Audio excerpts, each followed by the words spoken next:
He won't believe what I'm about to say. Old Jin dragged his tired body upstairs. The landlady dashed out on hearing the noise. Any thoughts? Actually, no.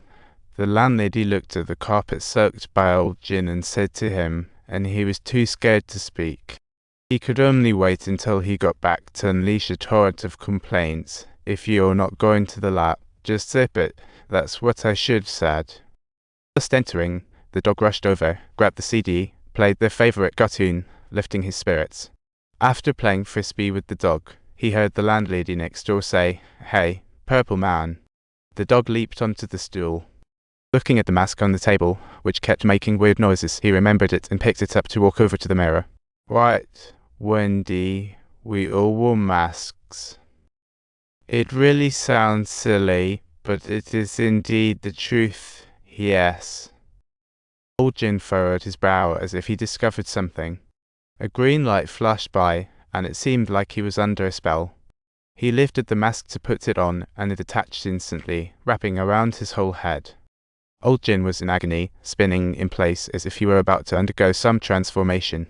Thus, a green creature was born, although it was supposed to be bedtime. He bolted out the door in a hurry, but the alarm reminding him to sleep suddenly bled. He pulled out a hefty object from his pants.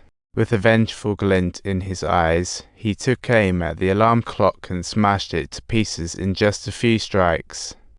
The landlady, who was about to scold him, screamed in fright, clutching her truth-telling device as if she were firing at him. Old Jin has transformed himself into a lively bouncy ball, hopping away swiftly while exclaiming, "What the, in the wrong kell?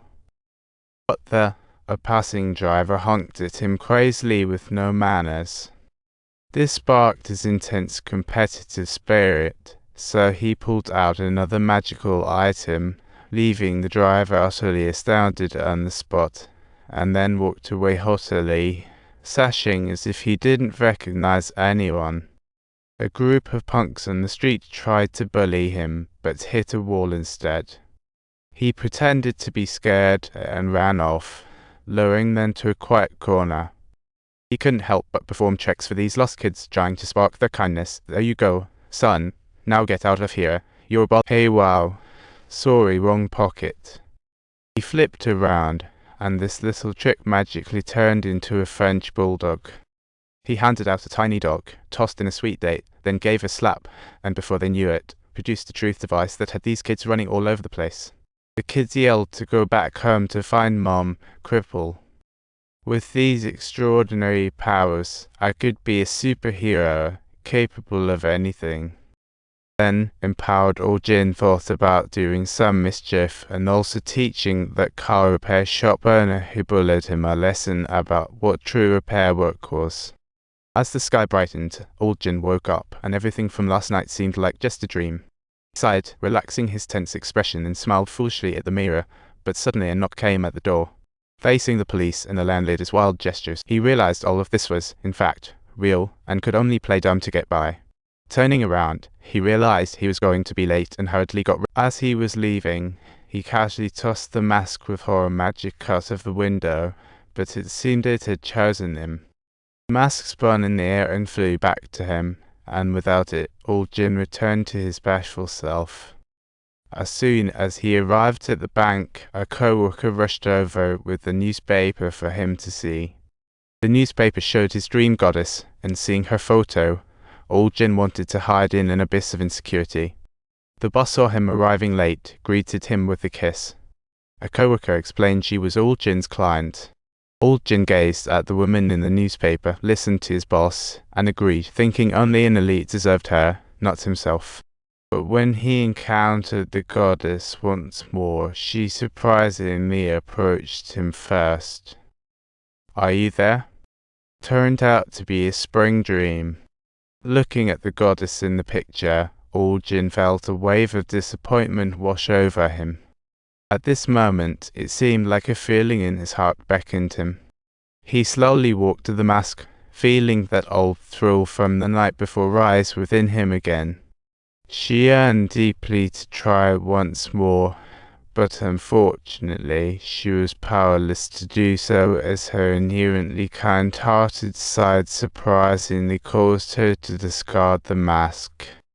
But whenever she put forth more effort to resist, the magical allure emanating from the mask became all the more intense and captivating. "Hold on, sweetie. Daddy has prepared a special dessert for you tonight." Some people believe that wearing a mask reveals one's true self, and old Jin was no exception, as he posed in front of the mirror and suddenly exclaimed, "Someone's hitting me." But when he touched his pocket, cleaner than his face, he decided to pull off something big. Meanwhile, a bunch of thugs were plotting to rob the bank, but the next second, a green creature rushed in, swooping up all the cash in the bank. Then it vanished in a flash. Everyone was confused, but then they saw the arriving cops. With a pile of cash, old Jin rented a long luxury car, then blended in using his powers and finally saw the girl of his dreams. Old Jin unabashedly revealed his innermost true feelings, saying, "Baby, I've finally come for you." In the stage center, old Jin showed his superb dance skills, enough for dance vloggers 2.5 year practice. Lift spins hanging upside down, 19,999-degree mid-air rotation. Finally, taking advantage of the goddess being mesmerized, she smiled wickedly and kissed him deeply. Her high heels flew off in the process. At that moment, gunfire erupted, and the broken tie returned to its original form. "Okay." Old Jin pulled out a mini receipt printer from his pants and churned out a long receipt, making the mob boss furious. He ordered his men to shoot him, but Old Jin planned to have some fun.